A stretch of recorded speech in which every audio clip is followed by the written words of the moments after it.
தொடர்ந்து 30 நாளைக்கு இவர்கள் சிறை சென்று இருந்தால் 31வது நாள் இவங்க ஆட்டோமேட்டிக்கா இந்த பதவியிலிருந்து நீக்கப்படுவார்கள்.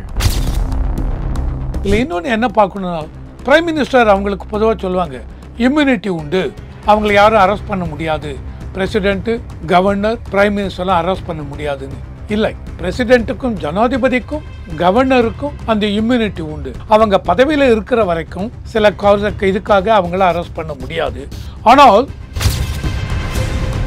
ஆமா, பாஸ் பண்ணியாச்சு, பில்லு பாஸ் பண்ணியாச்சு, பார்லிமெண்ட்ல பாஸ் பண்ணி சுப்ரீம் கோர்ட்டுக்கு இவங்க போகல, எதிர்கட்சிகள் ஒத்துக்கொண்டு விட்டார்கள்னா, இது தமிழ்நாடாகட்டும், இதுவாகட்டும், தமிழ்நாடு சிஎம் ஆகட்டும், மற்ற ஸ்டேட் சிஎம் ஆகட்டும், யாரா இருந்தாலும் இது அப்ளிகபிள் உண்டு.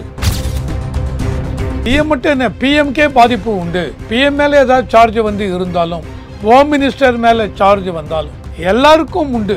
இதுல எந்த வித இதுவும் இல்லை. பில்லு கிளியரா சொல்லிட்டாங்க.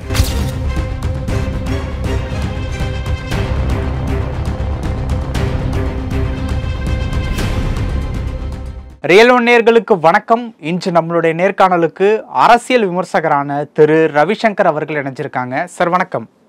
வணக்கம். வணக்கம். எப்படி சார் இருக்கீங்க? நல்லா இருக்கு சார். இன்னைக்கு மழைக்கால கூட்டத்தொடர் தொடர்பாக பல பில் வந்து பார்லிமெண்ட்ல வந்து பாஸ் பண்ணுறாங்க. இதில் குறிப்பிடத்தக்க பில்லாக வந்து 3 பில்கள் வந்து இருக்குது. அதில் வந்து ஆன்லைன் கேமிங் ரிலேட்டபிளாக ஒரு பில் வந்து பாஸ் பண்ணுறாங்க.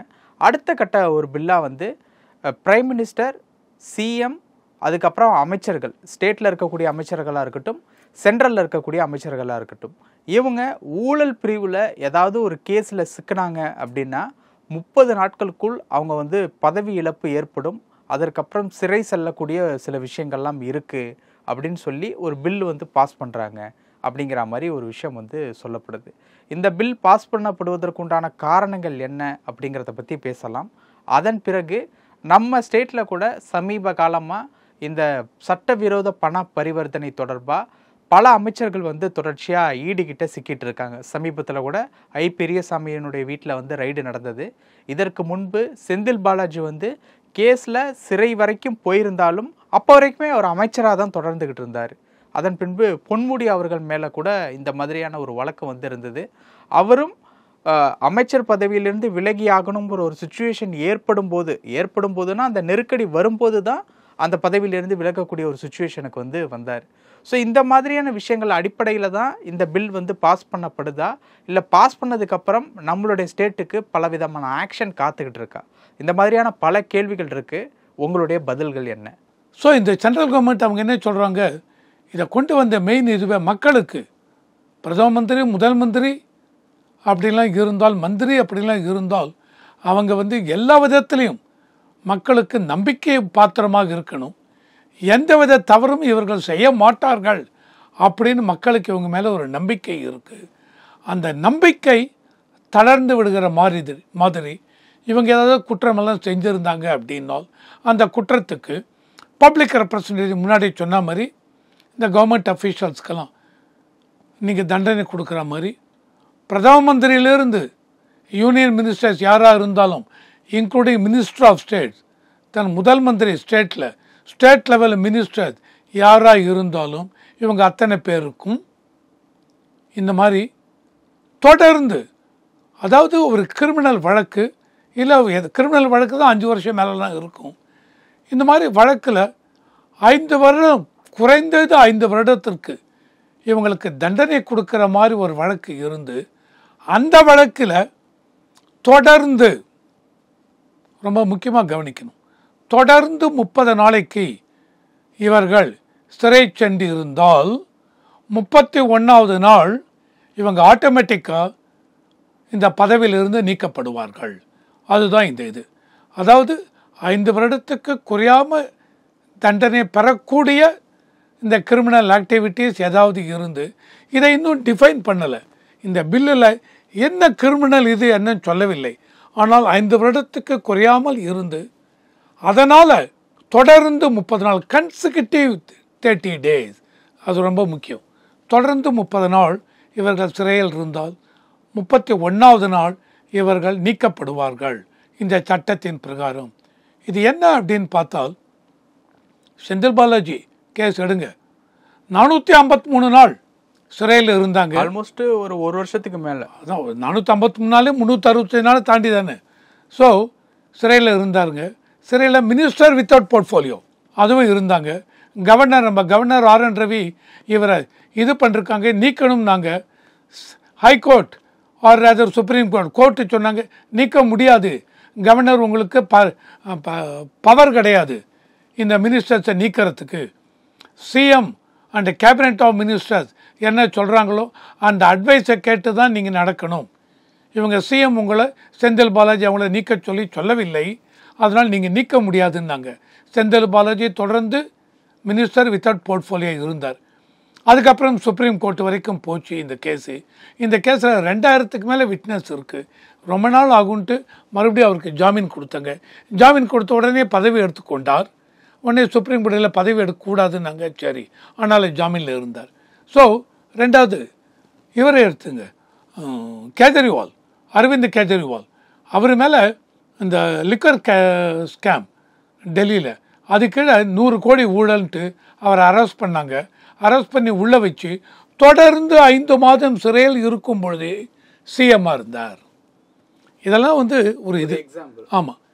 ஸோ இதையெல்லாம் நீக்க வேண்டும் அப்படிங்கிற ஒரே இதுக்காக இப்போ இந்த பில்லை கொண்டு வந்திருக்கு. இப்போ இந்த பில்லை கொண்டு வர்றாங்க.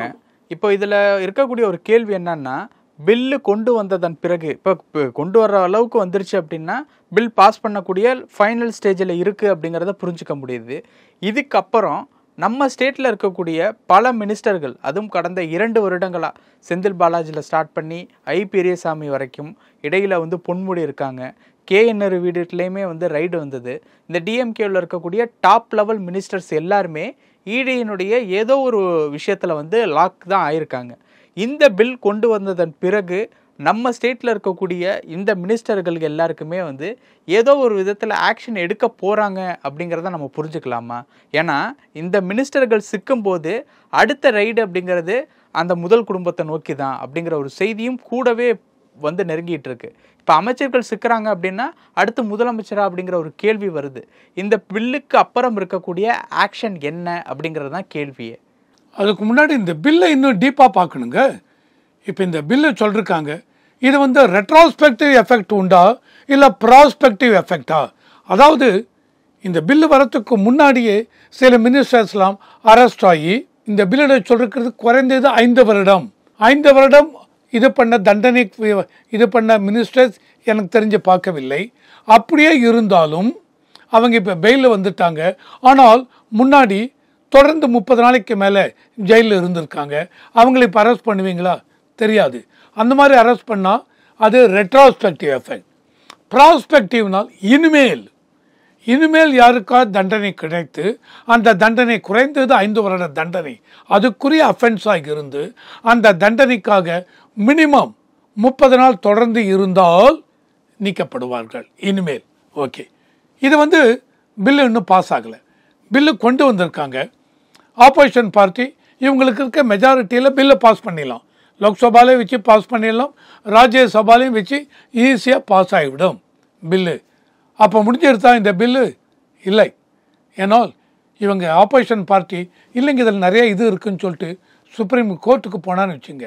சுப்ரீம் கோர்ட் ஏன்னா லீகலி இந்த பில்லு கரெக்டாக அப்படின்னு அவங்க பார்க்கணும். சுப்ரீம் கோர்ட் அவங்க பார்த்துவிட்டு, ஏன்னா உங்களுக்கு ஏற்கனவே ஞாபகம் இருக்கும் 2015ஆம் வருஷம் நேஷ்னல் ஜுடிஷியல் கமிஷன் அப்படின்னு ஒரு பில்லு கொண்டு வந்தாங்க. பார்லிமெண்ட்டில் 2 இதுலேயும் பாஸ் பண்ணி, அதாவது சுப்ரீம் கோர்ட் காலேஜும் இப்போ ஒன்று இருக்குது. சுப்ரீம் கோர்ட் ஹைகோர்ட் ஜட்ஜ் எல்லாத்தையுமே சுப்ரீம் கோர்ட் ஜட்ஜஸ் அவங்க தான் நியமிப்பாங்க அப்படின்னு சுப்ரீம் கோர்ட் காலேஜியம் அதை நீக்கிவிட்டு நேஷ்னல் ஜுடிஷியல் கமிஷன் அப்படின்னு கொண்டு வந்து அந்த ஜுடிஷியல் கமிஷன் தான் எல்லாத்தையும் பண்ணும், சுப்ரீம் கோர்ட் ஜட்ஜஸ்க்கு பவர் கிடையாது அப்படின்னு சொல்லி பில்லு கொண்டு வந்தாங்க. 2 சபையிலையும் லோக்சபா ராஜ்யசபா பில்லு பாஸ் ஆச்சு. ஆனால் சுப்ரீம் கோர்ட் அந்த பில்லு ஒத்துக்கவில்லை, அன்கான்ஸ்டிடியூஷனல் அப்படின்னு சொன்னாங்க. இதே மாதிரி எலக்டோரல் பாண்ட்ஸ் 2018ஆம் வருஷம் 2 சபையிலையும் பாஸ் பண்ணி பார்லிமெண்ட்டில் பில்லு பாஸ் ஆகிடுது. ஆனால் 2024 பார்லிமெண்ட் எலெக்ஷனுக்கு முன்னாடி மார்ச் மாதம் supreme court electoral bonds bill 2 பார்லிமெண்ட்டில் பாஸ் பண்ணி இருந்தாலும் இது அன்கான்ஸ்டிடியூஷனல் அப்படின்னு சொன்னாங்க. ஓகேவா? அப்போ இதே பில்லு இன்றைக்கி கொண்டு வந்திருக்க இந்த பில்லு பார்லிமெண்ட்டில் வச்சு பாஸ் பண்ணாலும் சுப்ரீம் கோர்ட்டுக்கு ஒருவேளை ஆப்போசிஷன் பார்ட்டி எடுத்துக்கொண்டு போனார்கள் என்றால் சுப்ரீம் கோர்ட் அது என்னன்னு சொல்லணும். இல்லை இந்த பில்லு எல்லா விதத்துலையும் கரெக்டுனா ஓகே, இல்லை சுப்ரீம் கோர்ட் அதுக்கு தடை செய்தார்கள் என்றால் பில்லு வந்து பாஸ் ஆக பார்லிமெண்ட்டில் பாஸ் ஆனாலும் எஃபெக்ட் இருக்காது. அதனால் பொறுத்திருந்து பார்க்கணும். இல்லை இன்னொன்று என்ன பார்க்கணுன்னா, பிரைம் மினிஸ்டர் அவங்களுக்கு பொதுவாக சொல்லுவாங்க இம்யூனிட்டி உண்டு, அவங்கள யாரும் அரெஸ்ட் பண்ண முடியாது, பிரசிடெண்ட்டு, கவர்னர், பிரைம் மினிஸ்டர்லாம் அரெஸ்ட் பண்ண முடியாதுன்னு. இல்லை, பிரசிடெண்ட்டுக்கும் ஜனாதிபதிக்கும் கவர்னருக்கும் அந்த இம்யூனிட்டி உண்டு. அவங்க பதவியில் இருக்கிற வரைக்கும் சில இதுக்காக அவங்கள அரெஸ்ட் பண்ண முடியாது. ஆனால் ஒரு கரப்ஷன் சார்ஜு, வேறு ஏதாவது சார்ஜு, அந்த கிரிமினல் இது அந்த மாதிரி இருந்தால் அவங்களுக்கு இம்யூனிட்டி கிடையாது. பிரைம் மினிஸ்டருக்கு இம்யூனிட்டியே கிடையாது. இதனால்தான் இதை நீங்கள் ஒன்று எடுக்கணும். 2015 சிபிஐ ஜட்ஜ் ஒரு பில்லு இது பாஸ் பண்ணார் கோர்ட்டில். பாரத் பிரசார்னு பேர் சிபிஐ ஜட்ஜு பேர். 2015 அவர் என்ன சொன்னார், அந்த வருஷம் யூபிஐ பீரியடில் கோல் ஸ்கேம், நிறைய கோல் நிலக்கரி சுரங்க பிளாக்ஸ் எல்லாம் அலாட் பண்ணாங்க. அந்த மாதிரி அலாட் பண்ணுறச்ச 200 பிளாக்கே நம்ம ஞாபகம் வரல அலாட் பண்ணுறச்சு. ஒன்று வந்து இண்டால்கோ கம்பெனி, அவங்களுக்கு அலாட் பண்ண எல்லாத்தையும் இவர் சொன்னது அந்த ஜட்ஜு, கோல் பிளாக் அலாட் பண்ணதில் மெயினாக பிரைம் மினிஸ்டர் மன்மோகன் சிங் அவர் பார்வைக்கு கீழே வந்திருக்கு, அவர் தான் அலோகேட் பண்ணிருக்கார்.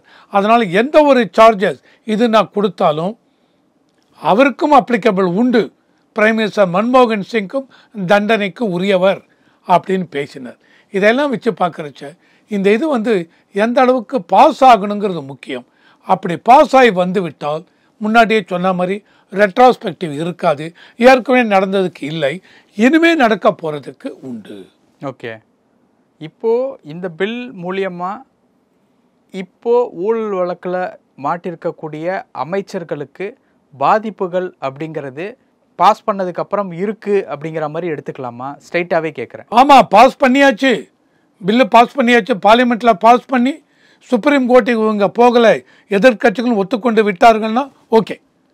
இல்லை சுப்ரீம் கோர்ட்டு போய் சுப்ரீம் கோர்ட்டில் பெண்டிங் இருந்து அவங்க ஜட்ஜ்மெண்ட் கொடுக்குற வரைக்கும் இந்த பில்லு எஃபெக்டிவாக இருக்காது, பார்லிமெண்ட்டில் பாஸ் பண்ணி இருந்தாலும். ஏன்னா சுப்ரீம் கோர்ட் ஜட்ஜ்மெண்ட் கொடுக்கணும், சுப்ரீம் கோர்ட் ஜட்ஜ்மெண்ட் கொடுக்கணும். நான் முன்னாடியே சொன்ன மாதிரி இல்லை இது அன்கான்ஸ்டிடியூஷனல் அப்படின்னு சுப்ரீம் கோர்ட் சொல்லியாச்சுன்னா இந்த பில்லுக்கு பவர் போய்விடும். அதையும் தாண்டி பாஸ் ஆகி விட்டது என்றால் கண்டிப்பாக உண்டு. தமிழ்நாடு என்ன எல்லா ஸ்டேட்லையுமே எந்த மினிஸ்டர் அரெஸ்ட் ஆனாலும் கிரைட்டீரியா குறைந்தது 5 வருடத்துக்கு குறையாமல் தண்டனை நடக்கிற கேஸ், அந்த கேஸில் இருந்து அதில் அரெஸ்ட் இவங்களை பண்ணி தொடர்ந்து 30 நாள் ஜெயிலில் இருந்தாங்கன்னால் ஆட்டோமேட்டிக்காக 31வது நாள் இவங்க பதவியை விட்டு நீக்கப்படுவார்கள். இது தமிழ்நாடாகட்டும், இதுவாகட்டும், தமிழ்நாடு சிஎம் ஆகட்டும், மற்ற ஸ்டேட் சிஎம் ஆகட்டும், யாராக இருந்தாலும் இது அப்ளிகபிள் உண்டு. ஆனால் நான் முன்னாடி சொன்ன மாதிரி இஃப் பட்ஸ், இப்படி இருந்தால், இப்படி நடந்தால், இதெல்லாம் முக்கியம். இப்போ இருக்கக்கூடிய ஒரு சிச்சுவேஷன் படி எதிர்கட்சிகள் இதற்கு வாய்ப்பு கொடுப்பது, அதாவது பில்லை ஏற்றுக்கொள்வதற்கு வாய்ப்பு இருக்கா? தெரியாது, அவங்க எப்படி பார்க்க போகிறாங்கன்னு தெரியாது. ஏன்னா இன்றைக்கி ஏதோ மீட்டிங், வெட்னஸ்டே மீட்டிங் அவங்க இது பண்ணிருக்காங்க, அவங்களே இது ஆராய்வாங்க. ஆராயும் போது என்ன ஆராய்வாங்கன்னா, நிறைய அதில் எதிர்கட்சி தலைவர்கள் சிஎம்ஸ்லாம் ஜெயிலுக்கெல்லாம் போயிருக்காங்க. இந்த ஜார்க்கண்டில் அந்த இவர் ஹேமந்த் சோரன், நம்ம ஸ்டேட்லேயே ஜெயலலிதா அம்மையார் வரைக்கும். ஆமாம், ஹேமந்த் சோரன் தனி. நான் ஜெயலலிதா மாதிரிலாம் பழைய கேஸ், நான் சொல்கிறேன் இயர் ஆஃப்டர். ஹேமந்த் சோரன் பழசு, அந்த கேஸ் இன்னும் முடியல, வெளியில் வந்திருக்காங்க, அக்யூட் ஆகலை. அரவிந்த் கெஜ்ரிவால் வெளியில் இருக்கார், அக்யூட் ஆகவில்லை. ராகுல் காந்தி நிறைய கேஸில் பெயிலில் இருக்கார், அக்யூட் ஆகவில்லை. பட் அதெல்லாம் ஊழல் கேஸில், ஊழல் கேஸ். ஆனால் எதுவாக இருந்தாலும் நான் சொன்ன மாதிரி 5 வருடம் கிரிமினல் ப்ரொசீடிங்ஸ் கிடைச்ச ஊழலும் பிரைப்பும் அதுக்கிட்ட தான் வரும். அது சிவில்னு சொல்ல முடியாது, டிபெண்டிங் ஆன் என்ன மாதிரி நேச்சர்னு பார்க்கணும். Of course I am not a legal expert, ஓகேவா? அதனால் லீகலாக அவங்கள கேட்டிங்கன்னா இன்னும் சொல்லுவாங்க. ஆனால் இவங்க சொன்னது இதுதான். ஸோ அந்த மாதிரி இருந்து வந்தால் பில்லு பாஸ் ஆகிவிட்டது, லா ஆகிவிட்டது, சுப்ரீம் கோர்ட்டுக்கும் இவங்க யாரும் போகவில்லைனால் கண்டிப்பாக உண்டு. ஸோ இப்போ இருக்கக்கூடிய சுச்சுவேஷன் படி பில்லு பாஸ் ஆச்சு அப்படின்னா சிஎம் வரைக்கும் பாதிப்பு அப்படிங்கிறது இருக்குது. கண்டிப்பாங்க, அதான் கிளீனாக சொல்லிட்டாங்களே. சிஎம் மட்டும் என்ன, பிஎம்கே பாதிப்பு உண்டு. பிஎம் மேலே ஏதாவது சார்ஜ் வந்து இருந்தாலும், ஹோம் மினிஸ்டர் மேலே சார்ஜ் வந்தாலும் எல்லாருக்கும் உண்டு. இதில் எந்த வித இதுவும் இல்லை. பில்லு கிளியராக சொல்லிட்டாங்க. சிஎம்னு இல்லை, பிஎம்லேருந்து யூனியன் மினிஸ்டர்லேருந்து ஹோம் மினிஸ்டர்லேருந்து finance, any home minister, central ministers, any minister of state, then any chief minister, any state ministers எல்லாருக்கும் உண்டு. பல விஷயங்கள் பேசணும். நேரத்துக்கு ரொம்ப நன்றி சார். நன்றி.